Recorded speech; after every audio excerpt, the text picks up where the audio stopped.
ನಮಸ್ತೆ ಎಲ್ರಿಗೂ. ಇವತ್ತು ಒಂದು ಪುಟ್ಟ ವಿಡಿಯೋ ನಿಮಗೆ ಶೇರ್ ಮಾಡ್ಕೊಳ್ತೇನೆ. ಇದು ಸ್ವಲ್ಪ ಅಂತೇಳಿದರೆ ಹೆಲ್ಪ್ ಆಗ್ತದೆ, ಕೆಲವರಿಗೆ ತುಂಬ ಯೂಸ್ಫುಲ್ ಆಗಿರುವಂಥದ್ದೇ ಮಾಹಿತಿಯನ್ನು ನಿಮಗೆ ಹೇಳ್ತಾ ಇದ್ದೇನೆ. ಇದಂತೇಳಿದರೆ ಈಗ ಎಲ್ಲರ ಮನೆಯಲ್ಲಿ ಸಹ ಬಾತ್ರೂಮ್ ಇದು ಒಮ್ಮೊಮ್ಮೆ ಸ್ಮೆಲ್ ಬಂದೇ ಬರ್ತದೆ. ನಾವು ಅವಾಗ ಏನು ಮಾಡ್ತೇವೆ ಅಂತೇಳಿದರೆ ಇದು ರೂಮ್ ಫ್ರೆಶ್ನರನ್ನು ಯೂಸ್ ಮಾಡ್ತೇವೆ. ಇನ್ನು ಮುಂದೆ ಅದರ ಅಗತ್ಯವೇ ಇಲ್ಲ. ಮನೆಯಲ್ಲೇ ಇರುವಂತಹ ಕೆಲವೊಂದು ಸಾಮಗ್ರಿಗಳು ಅಂತೇಳಿದರೆ ವಸ್ತುಗಳನ್ನು ಬಳಸ್ಕೊಂಡು ನೀವು ಅದನ್ನು ನೀವು ಫ್ರೆಶ್ ಆಗಿ ಇಟ್ಕೊಳ್ಬೋದು. ಕೆಲವೊಂದಂತೂ ನಾವು ಬಿಸಾಡ್ತೇವೆ, ಬೇಡ ಅಂತೇಳಿ ಸಹ ಬಿಸಾಡ್ತೇವೆ ಒಮ್ಮೊಮ್ಮೆ. ಅದನ್ನು ಸಹ ನೀವು ಇಲ್ಲಿ ಉಪಯೋಗಿಸ್ಕೊಳ್ಬೋದು. ಖಂಡಿತ ವಿಡಿಯೋ ಫುಲ್ ನೋಡಿ.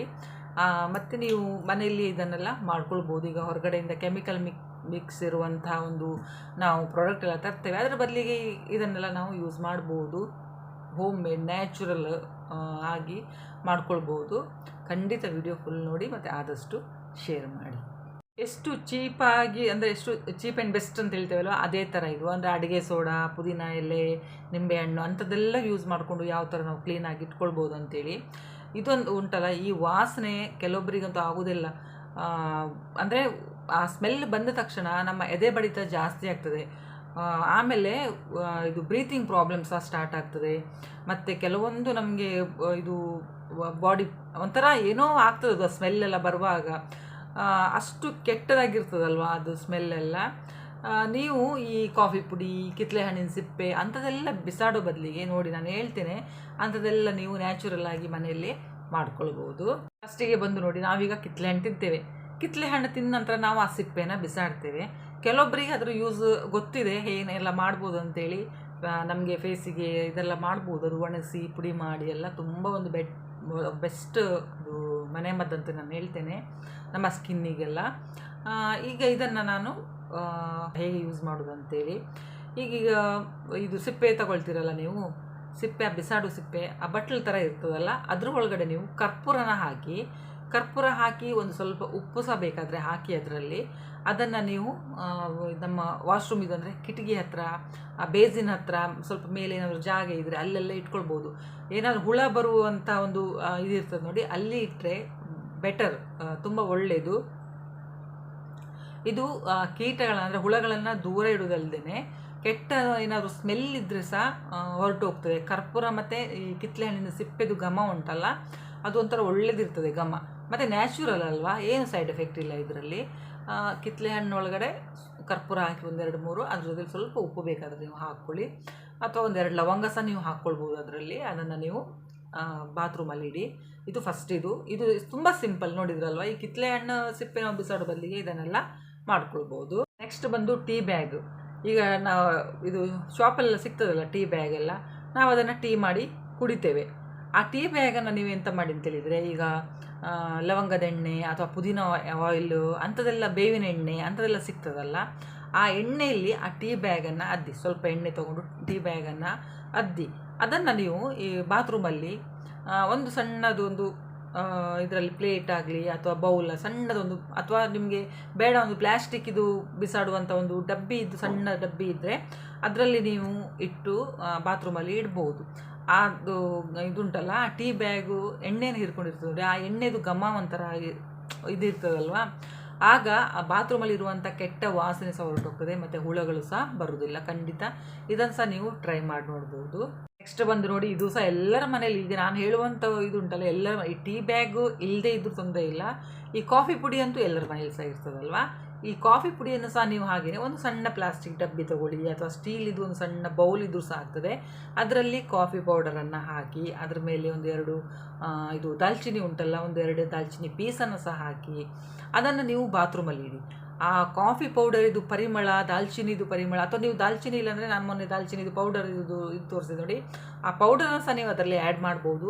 ಆ ಎರಡನ್ನು ಮಿಕ್ಸ್ ಮಾಡಿ ಸಹ ನೀವು ಒಂದು ಬಾತ್ರೂಮಲ್ಲಿ, ಅದರ ಒಂದು ಇದು ಘಮ ಉಂಟಲ್ಲ, ಅದು ಒಂದು ಒಳ್ಳೆ ಏರ್ ಫ್ರೆಶರ್ ಥರ ಕೆಲಸ ಮಾಡ್ತದೆ. ಖಂಡಿತ ಇದನ್ನು ಸಹ ನೀವು ಟ್ರೈ ಮಾಡಿ ನೋಡ್ಬೋದು.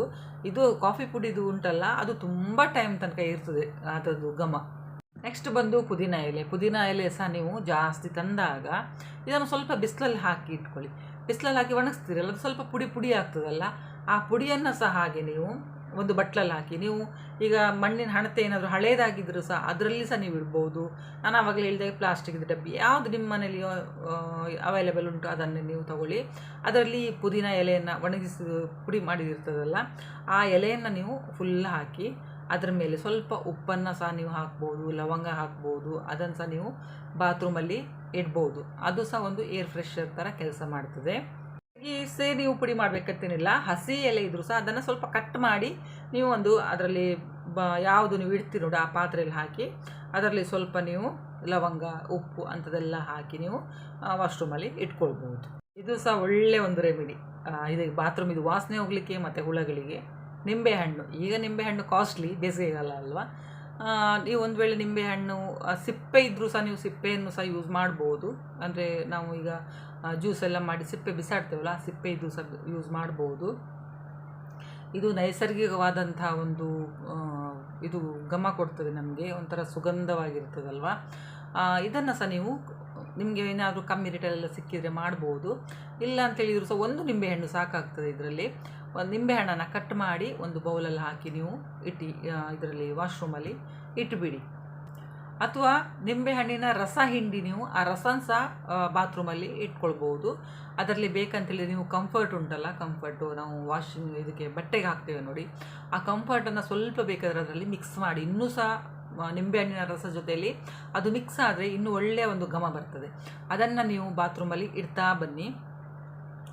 ಅಂದರೆ ಅದೇ ವಿಂಡೋ ಹತ್ತಿರ ಇಡಬೇಕು ನೀವು. ಇದು ಬಾತ್ರೂಮಲ್ಲಿ ವಿಂಡೋ ಇರ್ತದಲ್ಲ, ವಿಂಡೋ ಹತ್ತಿರ ಇಡಿ. ಇಲ್ಲ ಅಂತೇಳಿದರೆ ಬೇಸಿನ್ ಹತ್ರ ಅಲ್ಲೆಲ್ಲ ಇಟ್ಕೊಳ್ಬೋದು. ನಿಮಗೆ ಅದು ಇಟ್ಟರೆ ಈ ಕೀಟ ನಿವಾರಣೆ ಸಹ ಆಗ್ತದೆ, ಹುಳಗಳು ಬರುವುದಿಲ್ಲ.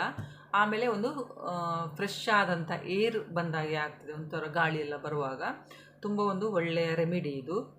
ಲಾಸ್ಟ್ ಮತ್ತು ಇದು ಬೆಸ್ಟ್ ಹಾಗೆ ಹೇಳ್ತಾರಲ್ಲ ಒಮ್ಮೊಮ್ಮೆ, ಲಾಸ್ಟ್ ನಾನು ಹೇಳ್ತಾ ಇದ್ದೇನಲ್ಲ ಇದು ಬೆಸ್ಟ್ ಅಂತ ಹೇಳ್ತೇನೆ. ಅಡುಗೆ ಸೋಡಾ, ಕುಕ್ಕಿಂಗ್ ಸೋಡಾ ಇದು ಸಹ ಎಲ್ಲರ ಮನೇಲಿ ಸಹ ಫ್ರೆಂಡ್ಸ್. ನಾನು ಈಗಾಗಲೇ ಹೇಳಿದೆಲ್ಲ ನಿಮಗೆ, ಇದು ಕುಕ್ಕಿಂಗ್ ಸೋಡಾ, ಬೇಕಿಂಗ್ ಸೋಡಾ ಅಂತ ಹೇಳ್ತಾರಲ್ಲ, ಅಡುಗೆ ಸೋಡಾ, ಅದನ್ನು ನೀವು ಒಂದು ಬೌಲ್ ತೊಗೊಳ್ಳಿ. ಬೌಲಲ್ಲಿ ಒಂದು 3/4 ಭಾಗ ಆಗುವಷ್ಟು ಹಾಕಿ ಅದನ್ನು ಓಪನ್ ಮಾಡಿ ಇಡಬೇಕು, ಅದು ಕ್ಲೋಸ್ ಮಾಡಲಿಕ್ಕಿಲ್ಲ.